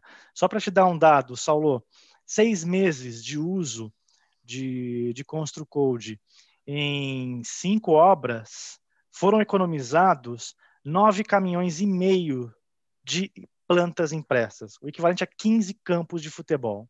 Nossa. Imagina o que era de ineficiência para essa construtora, né, de timing, de entrega de velocidade, fora impacto ambiental que ela estava provocando, né? Porque a hora que você deixa de imprimir, você deixa de emitir gases de efeito estufa, você deixa de ter mais árvores cortadas, etc. e tal. Então, olha só, também outro ponto de benefício que uma tecnologia como o ConstruCode traz ali para o canteiro. Verdade, impressionante, amigo. Bom, muito bom saber. Eu vou aqui agora, Luiz, brigadíssimo aí pelas informações. Acho que a gente já conseguiu abranger tudo, né? A gente falou aí da spin-off, a gente falou dos ciclos de aceleração, comentando um pouco das startups. Eu acho que foi uma troca aí muito rica. Eu queria aproveitar, Maurício falou que poderia ser feito uma missão específica, customizada para a empresa, você participou também. Qual o mínimo de pessoas, Maurício? Que aí tem várias pessoas que vão nos assistir aqui, incorporadores, que de repente a gente monta uma turma aqui, a Molecular se encarrega aí de reunir uma turma de construtores, incorporadores e fazer essa missão aí. Maravilha. A gente, Saulo, a partir de 12 pessoas é um número que a gente já começa a trabalhar. Então, Já a partir de 12... Vale mencionar que a Startse tem uma university no Vale, a gente tem a Startse University, a gente tem uma estrutura em Palo Alto, no coração do Vale do Silício, bem pertinho do Google. Então, os nossos programas acontecem em parte dentro da nossa estrutura, né, e parte na rua, né, onde a gente vai, em loco, ter conteúdos dentro das empresas da região. Inclusive, muitas vezes o Google nos recebe lá e Dani já agradeceu. Era o que eu ia perguntar a Dani, se a gente podia dar um pit stop lá para conhecer. Eu já estive lá uma vez, conheci lá, fui no Visitor Center, dei uma volta que eu estava fazendo um curso de Design Thinking em Stanford e aí tinha um funcionário do Google lá que me levou para conhecer. É fantástico, vale muito a pena. Pode ser, Dani? Vamos combinar, com certeza, é possível. Maravilha. Sim. Bom, para a gente encerrar aqui, a gente já está com 1h30 de live, vou falar só rapidamente do futuro, tá? Vou fazer uma pergunta para cada um, para vocês, para a gente ver aqui o que é que a gente pode esperar do futuro na visão aí de vocês em relação a esse momento que a gente está vivendo, os dados que vocês têm, informações que vocês têm, de lugares diferentes e de fontes diferentes também. Então, bom, vou começar com você, Dani, que estava aí, passou esse período, apresentou primeiro. Você estava falando do mercado imobiliário em 2021. A gente passou aí esses 12 milhões de pessoas, né, que estão com intenção de comprar imóvel e tal. Você gostaria de destacar algum produto específico? Você falou da questão, deu essa dica da gente olhar para a área institucional, das incorporadoras acompanhar a jornada. Você acha que no futuro a gente vai... Inclusive isso aqui que a gente está produzindo aqui, né? Vocês, assim, de uma forma muito gentil, estão emprestando aí o tempo de vocês, o conhecimento de vocês para emprestar esse conteúdo e a gente informar as pessoas. Está todo mundo buscando informação sem saber o que vai acontecer e isso está sendo colocado como um novo marketing, né? A geração de conteúdo, ao invés de você estar fazendo o advertisement, você está produzindo conteúdo. O que é que você acha que a gente pode esperar aí para esse próximo curto e médio prazo, pós-pandemia, Dani? Eu acredito que, por um lado, a gente tem esse mercado muito promissor, né, de muita mudança, né, sem querer fazer trocadilhos, né, mudança porque as pessoas estão querendo se mudar e mudança porque as demandas estão mudando muito rápido. Acho que talvez seja importante para o mercado imobiliário para isso. Por quê? é um mercado que durante muito tempo, né, isso não é nenhuma novidade, estabeleceu padrões, né, muito próprios de tipos de imóveis, né, às vezes com poucas diferenciações entre construtoras e incorporadoras, inclusive puxando as tendências, né? Na verdade, as pessoas tinham talvez uma voz menor ou não tinham um canal para ser ouvidas, né? Isso mudou, né? E claro, o Google, como outras redes, propiciaram essa mudança. E as mudanças hoje estão acontecendo de uma forma muito acelerada. As mudanças no jeito de viver, nas demandas de viver, que o Maurício falou também em relação a as pessoas estão talvez querendo, apesar disso não ser algo ainda consolidado, mas a gente percebe, né, o efeito Airbnb, né, o desejo de muitas vezes estar em um lugar e não necessariamente ter aquele lugar. As coisas estão instáveis, né? O ser humano está instável, está imóvel, está inquieto. Então, isso é até mais uma postura até pessoal, né? Não tem nenhum dado aqui, mas assim, em cima daquilo que eu vejo de tendência de dados, o que eu converso com colegas como vocês aqui, eu acho que o mercado é um mercado que ele precisa estar atento a esses novos formatos. Eu acho que tem vários players entrando no mercado, trazendo novidades, tanto no setor da construção, quanto de comercialização, como de formatos realmente de usufruto desses imóveis. E eu acho que o mercado vai precisar cada vez mais ter esse olhar inovador e olhar para a necessidade do consumidor. É chato, né? Porque muitas vezes olhar para si mesmo, olhar para os seus próprios diferenciais, isso não é só o mercado imobiliário, isso é uma questão do jeito das empresas fazerem, muitas vezes, o seu olhar de produtos, né, ou de serviços, né? Então, é um momento para que a gente tenha a oportunidade, os dados estão aí, né, e de usar esses dados e de estar mais atento àquilo que, de fato, esses consumidores estão buscando, né? A gente sair um pouco daquilo que eu faço bem, daquilo que me trouxe até aqui com sucesso e ouvir quem, de fato, vai te levar pela mão para o sucesso futuro, que é o teu consumidor, é o teu cliente, né, especialmente nesse mercado. Muito bom, Dani. Maurício, qual é que você acha que vai ser a grande onda de inovação que veremos aí no curto e médio prazo? Deixa eu trazer aqui uma linha que eu gosto muito de... Na verdade, eu acredito muito nisso, por estar vivendo. Eu acredito, Saulo, que a maior e mais importante inovação que a gente vai viver nos próximos anos é a inovação de gente, a inovação de pessoas, a inovação do ser humano. Tudo que você lê, eu digo você, espectador, espectadora, tudo que você lê sobre inovações que estão surgindo, machine learning, inteligência artificial, drones, tudo isso vai acontecer. Não tem como parar. A inovação, ela está posta, ela vai vir cada vez mais intensa. A nossa capacidade enquanto profissionais, enquanto seres humanos, de nos adaptarmos a isso, né, evoluirmos enquanto espécie e entender como é que eu faço para que essas tecnologias todas potencializem a minha empresa, o meu negócio, essa vai ser talvez uma das maiores inovações que a gente vai viver nos próximos anos. Por que eu falo isso, Saulo? Porque desde 2015, fazendo programas no Vale do Silício, no Vale já foram mais de 5 mil pessoas participar dos nossos programas, como o Luiz, como a gente teve CEOs de grandes empresas, governadores de estado, empreendedores, estudantes, assim, 5 mil pessoas dos mais variados perfis. E a grande maioria, Saulo, quando chega lá nos nossos programas na segunda-feira, quando começa, fala o seguinte: Maurício, Startse, eu estou no Vale do Silício, eu vou ver carro na rua sem motorista, eu vou ver drone nos ares, impressora 3D, realidade virtual, realidade aumentada, vai ser incrível essa semana aqui. Beleza, isso tudo existe lá. Mas quando chega na sexta-feira e os nossos programas começam se encerram, eu volto ao questionamento e digo: meu amigo, o que você leva para o Brasil? Eu falei isso para o Luiz, o que você leva para o Brasil do que você aprendeu aqui? Maurício, não é a tecnologia que faz esse lugar. De longe não é a tecnologia. O que faz esse lugar ser o que é, ser esse pulmão de inovação que há 60 anos produz inovações em série, são as pessoas. É isso que faz esse lugar ser o que é, são as pessoas. Tecnologia é uma commodity, você dá Ctrl+C, Ctrl+V, a gente falou aqui no início, você copia a tecnologia que tem do Vale para qualquer lugar do mundo, assina um cheque e copia. Agora, você consegue dar Ctrl+C, Ctrl+V nas pessoas? Você não consegue. Você consegue dar um Ctrl+C, Ctrl+V no talento aqui da Dani, do Luiz, do Saulo? Não tem como. Isso é único. Então, pessoa, gente, por você que está nos vendo agora, que tem um negócio, que está no setor da construção, independente, que esteja em outro setor, assim, as pessoas que você tem dita a empresa que você é. Então, pensa nisso.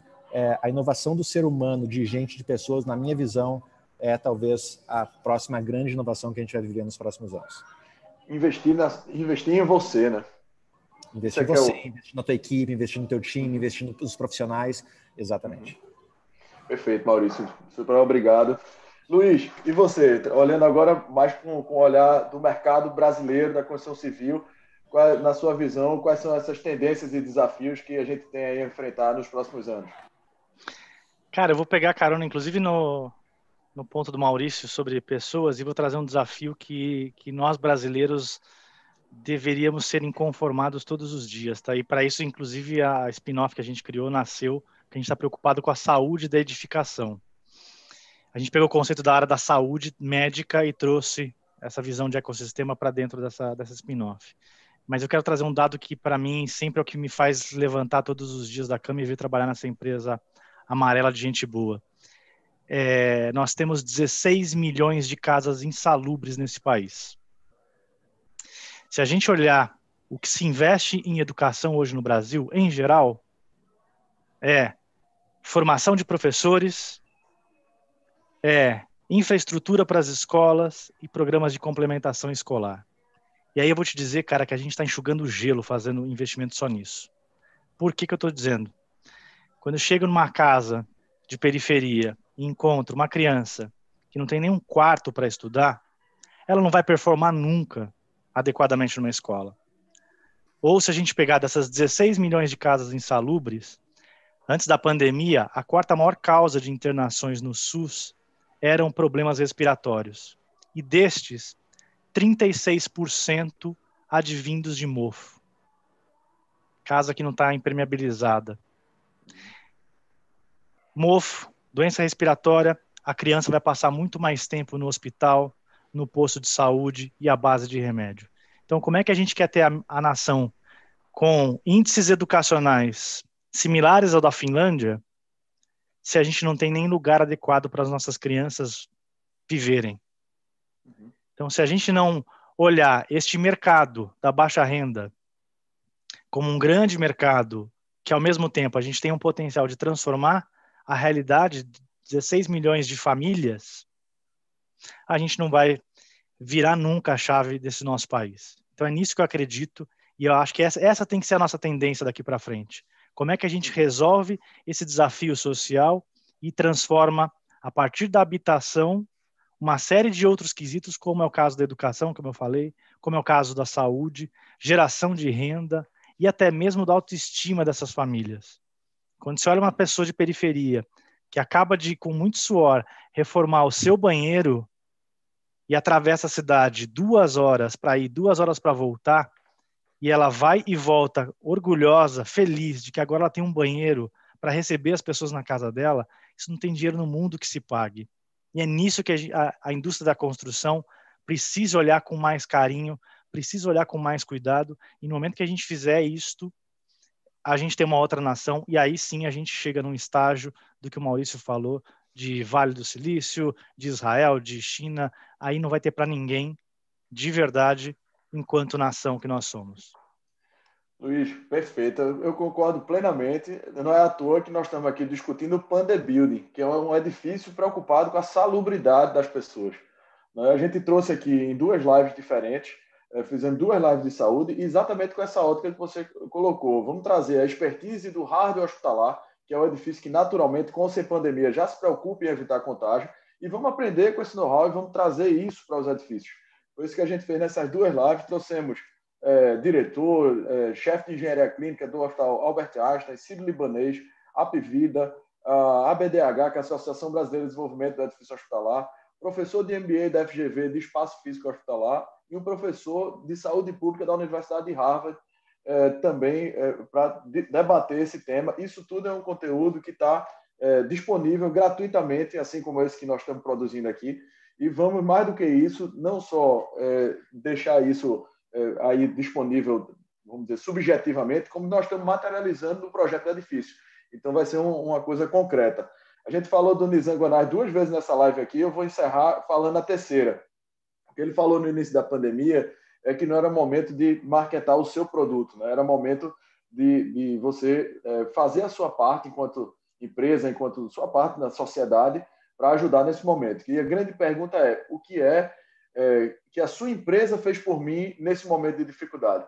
E é o que nós estamos fazendo aqui, né? Todo mundo emprestando aqui, abrindo mão de estar fazendo seus negócios, tocando sua vida aí, ou trabalho, ou vida pessoal, para emprestar aqui essas quase 2 horas que a gente está aqui debatendo esse tema, mas a gente está fazendo alguma coisa pelas pessoas. E eu agradeço demais vocês por isso, conteúdo riquíssimo que a gente está deixando aqui. Foi super legal esse bate-papo e tenho certeza que vai inspirar muita gente daqui para frente. A gente tem a live da semana passada já está em 1.300 visualizações. Espero que a gente siga esse mesmo fluxo de crescimento aqui para ajudar o máximo de pessoas possível. Muito obrigado a vocês.